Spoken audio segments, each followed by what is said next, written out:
Terrible bilan en Italie, au moins 120 morts après le séisme qui a presque entièrement détruit plusieurs villages dans le centre du pays. De nombreuses personnes sont toujours portées disparues.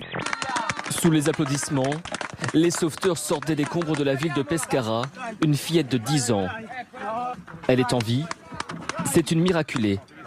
Elle s'appelle Giulia. Mais d'autres histoires sont plus tragiques et bien souvent, les secours sont impuissants. À Amatrice, les cadavres sont entreposés provisoirement dans le jardin d'un couvent. L'interdiction du burkini sur les plages d'une vingtaine de villes de France est-elle légale? Après plusieurs semaines de polémique, le Conseil d'État, saisi par la Ligue des droits de l'homme notamment, doit trancher à 15h cette question. Cela pose la question de nos libertés individuelles. Jusqu'où va-t-on pour vérifier qu'une tenue est conforme aux bonnes mœurs et que cela, par ailleurs, libère la parole raciste? Et on l'a remarqué dans les verbalisations, dans les incidents qui se sont déroulés. C'est du racisme.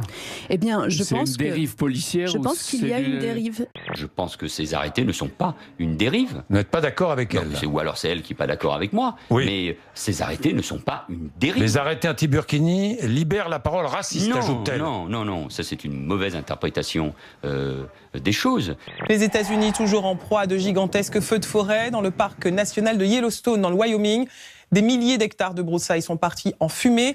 L'une des routes les plus empruntées de l'État a dû être fermée. Les pompiers comptent sur une baisse des températures dans les prochains jours pour venir à bout des flammes.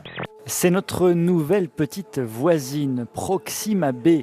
Des exoplanètes potentiellement habitables, on en connaît déjà plusieurs dizaines, mais ce qui rend celle-ci particulièrement attrayante, c'est sa proximité. Elle est en orbite autour de l'étoile la plus proche de notre système solaire, Proxima du Centaure, à seulement 4 années-lumière, autant dire la porte à côté. Cette bonne nouvelle sur le front de l'emploi, les mois de mai et juin n'avaient pas été bons, mais le chômage est reparti à la baisse au mois de juillet, moins 0,5%, cela représente 19 100 demandeurs d'emploi en moins. Est-ce que François Hollande a fini par avoir du bol?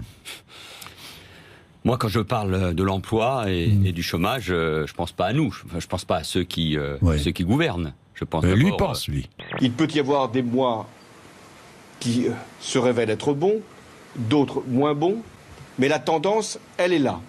Depuis le début de l'année, le chômage baisse et nous pouvons considérer que toutes les catégories de chômeurs sont concernés. C'est bien pour eux, bien sûr, ce matin, mais qu'est-ce qu'on dit pour les autres? Mais on dit pour les autres qu'il faut qu'on continue. Le chômage baisse. C'est au moins une bonne nouvelle.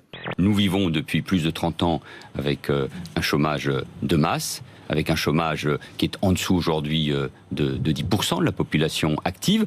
Ça baisse, ça va dans le bon sens, ça veut dire qu'il faut continuer l'effort. Dans le papier de l'Express, on verra aussi que 52% des Français estiment que les hommes politiques font dire ce qu'ils veulent aux statistiques. Un exemple, en février 2015, le nombre de sans-emploi repart à la hausse en France, à peu près plus 13 000. Après une baisse, le mois précédent, de 19 000. Eh bien, le gouvernement décide de calculer l'évolution sur 2 mois. 19 moins 13, ça fait... Plus un recul de 6 000. Et le gouvernement claironne que c'est la première fois depuis 2008 qu'on constate une diminution du nombre d'inscrits en catégorie A sur les 2 premiers mois de l'année. La vidéo la plus vue du moment est un crash, pas du tout spectaculaire. L'Airlander 10, surnommé le popotin volant, a raté son atterrissage hier en Angleterre lors de son 2e vol d'essai. Aucun blessé n'est à déplorer. Le plus gros aéronef du monde n'a quasiment fait aucun bruit en heurtant la piste. Wow.